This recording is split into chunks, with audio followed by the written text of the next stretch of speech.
एक समय में हमारी पूरी दुनिया में डायनासोर का राज हुआ करता था। वे चलते थे जहां आज हम चल रहे हैं।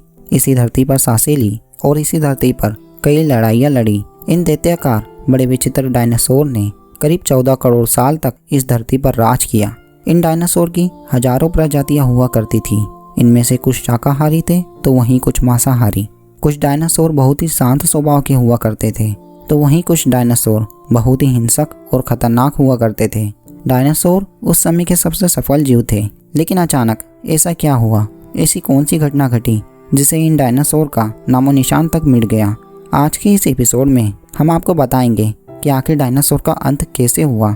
लेकिन इसके लिए हमें आज से तकरीबन करोड़ों साल पीछे जाना होगा और डायनासोर के उस अंतिम दिन के बारे में गहराई से जानना होगा। तो चलिए चलते हैं आज से तकरीबन 6.5 करोड़ साल पहले और जानते हैं डायनासोर के उस अंतिम दिन के बारे में। आज से करीब 6.5 करोड़ साल पहले धरती पर मौसम बिल्कुल सामान्य था। समुद्र की ठंडी हवा और बड़े बड़े पेड़ लहरा रहे थे। चारों तरफ डायनासोर के चीखने और चिल्लाने की आवाज़ें गूंज रही थी।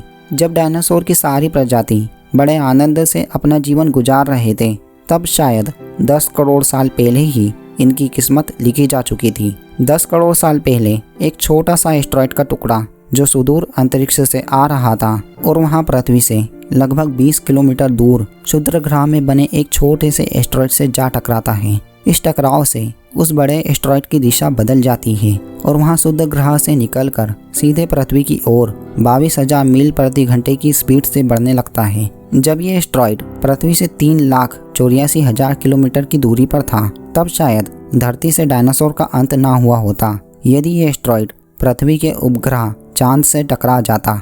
लेकिन नियति को कुछ और ही मंजूर था, इसलिए यहाँ एस्टेरॉयड चांद के बहुत ही नज़दीक से गुजर गया।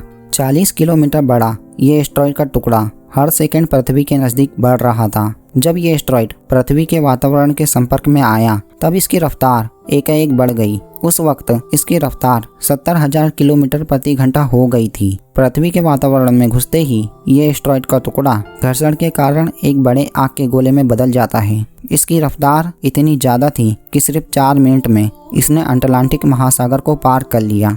कुछ ही समय बाद ये एस्टेरॉयड का टुकड़ा मेक्सिको की खाड़ी के पास जमीन से टकराता है और लगभग 35,000 डिग्री सेल्सियस की ऊर्जा वाला एक भयानक विस्फोट होता है। इस टकराव का विस्फोट लगभग 10 हाइड्रोजन के विस्फोट के बराबर था। यह विस्फोट इतना शक्तिशाली था कि इसके टकराते ही धरती की लाखों टन धातु अंतरिक्ष में चली गई। टकराव वाली जगह पर 180 किलोमीटर चौड़ा और 20 किलोमीटर गहरा गड्ढा बन गया। 16 मिनट 40 सेकंड बाद इस टकराव की वजह से धरती के अंदर चारों ओर बहुत ही बड़ी बड़ी भूकंप की तरंगें उठने लगी। इस वजह से समुद्र में विशालकाय लहरों का निर्माण हुआ और एक के बाद एक सुनामी की लहरें चारों ओर बढ़ने लगी।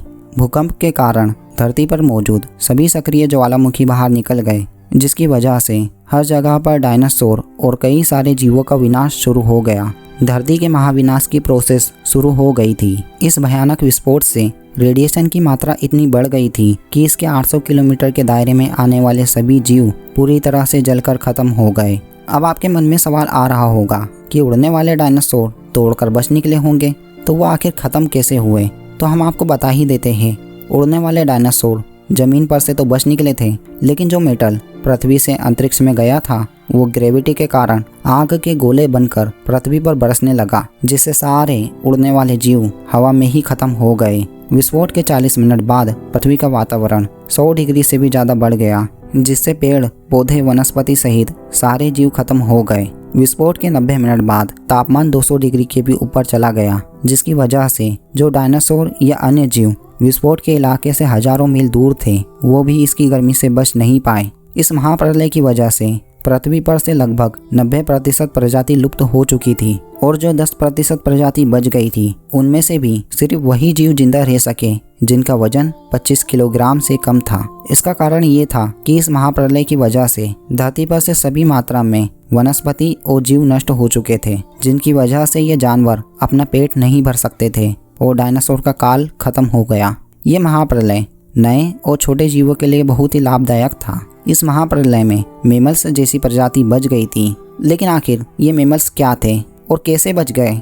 आखिर मानव की उत्पत्ति कैसे हुई और वो धरती पर कैसे आए? इसके बारे में हम जानेंगे हमारे नेक्स्ट एपिसोड में।